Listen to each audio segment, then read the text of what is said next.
भगवान राम, जिनका नाम लेते ही मन को शांति मिलती है, लेकिन उन्हीं राम के पिता राजा दशरथ का जन्म इतना असाधारण था कि सुनकर आप हैरान रह जाएंगे।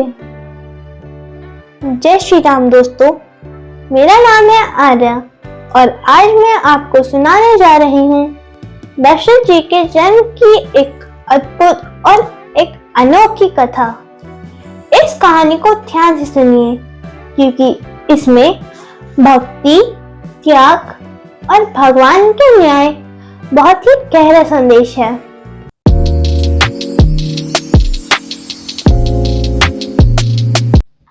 पौराणिक ग्रंथों के अनुसार अयोध्या में एक महान राजा थे, राजा अर्ज। वे भगवान शिव के परम भक्त थे। एक दिन राजा अर्ज जंगल में भ्रमण के लिए निकले। तभी उन्हें एक अति सुंदर सरोवर दिखाई दिया। उस सरोवर में एक बहुत ही सुंदर कमल का फूल खिला हुआ था। राजा अर्ज उस कमल को प्राप्त करने के लिए सरोवर में उतरे, लेकिन जैसे जैसे वे कमल के पास जाते, वह कमल उनसे और दूर होता चला जाता। राजा अर्ज चाहकर भी उस कमल को प्राप्त नहीं कर पाए। तभी अचानक आकाशवाणी हुई, हे राजन, आप निसंतान हैं, इसीलिए आप कमल के योग्य नहीं हैं। यह वाणी राजा अर्ज के हृदय को अंदर तक घायल कर गई। वे दुखी मन से अपने महल लौट आए और संतान न होने की चिंता में डूब गए। राजा अर्ज भगवान शिव के सच्चे भक्त थे। भगवान शिव ने उनकी पीड़ा को समझा। उन्होंने धर्मराज को बुलाया और कहा, ऐसी व्यवस्था करो कि राजा अर्ज को संतान प्राप्ति का मार्ग मिले। दूर सरयू नदी के किनारे एक गरीब ब्राह्मण और ब्राह्मणी कुटिया बनाकर रहते थे। एक दिन ब्राह्मण राजा अर्ज के दरबार में पहुंचे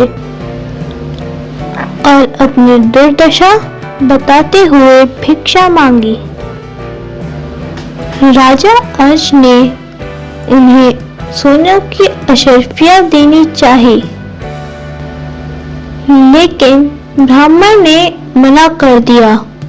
राजन, यह प्रजा की संपत्ति है, आप अपने पास जो है वही दीजिए।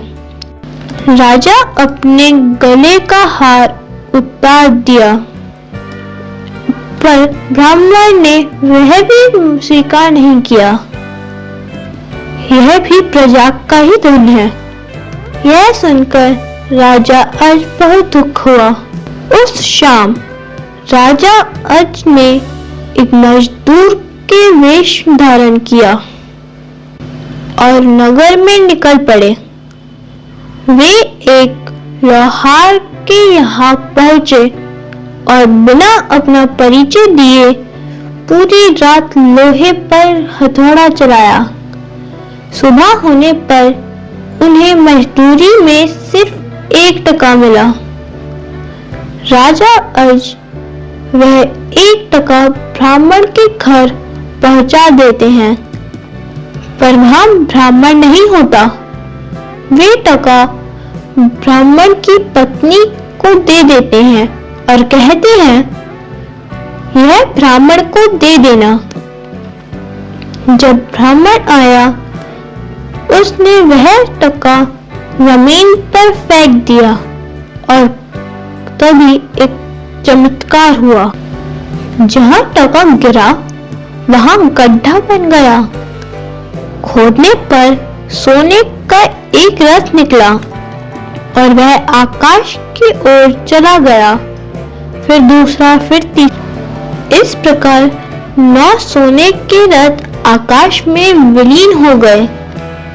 लेकिन जब 10वां रथ निकला तो उस पर एक सुंदर बालक था। वह रथ धरती पर आकर रुक गया। ब्राह्मण ने बालक को लेकर राजा अज के दरबार में पहुंचे और बोले, राजन, इस पुत्र को स्वीकार कीजिए, यह आपका ही पुत्र है। 9 रथ आकाश को चले गए और यह बालक 10वें रथ पर उत्पन्न हुआ है, इसीलिए इसका नाम है दशरथ। इस प्रकार एक प्रकार से राजा दशरथ का जन्म हुआ। इस कथा से हमें सीख मिलती है, सच्चा दान कभी व्यर्थ नहीं जाता। त्याग से ही ईश्वर कृपा मिलती है। भगवान हर भक्त का मार्ग स्वयं बनाते हैं। अगर आपको ये वीडियो पसंद आई हो तो लाइक करें, चैनल को सब्सक्राइब करें और कथाओं के साथ जुड़े रहने के लिए कमेंट में लिखें जय श्री राम। मिलते हैं अगली कथा में। जय श्री राम।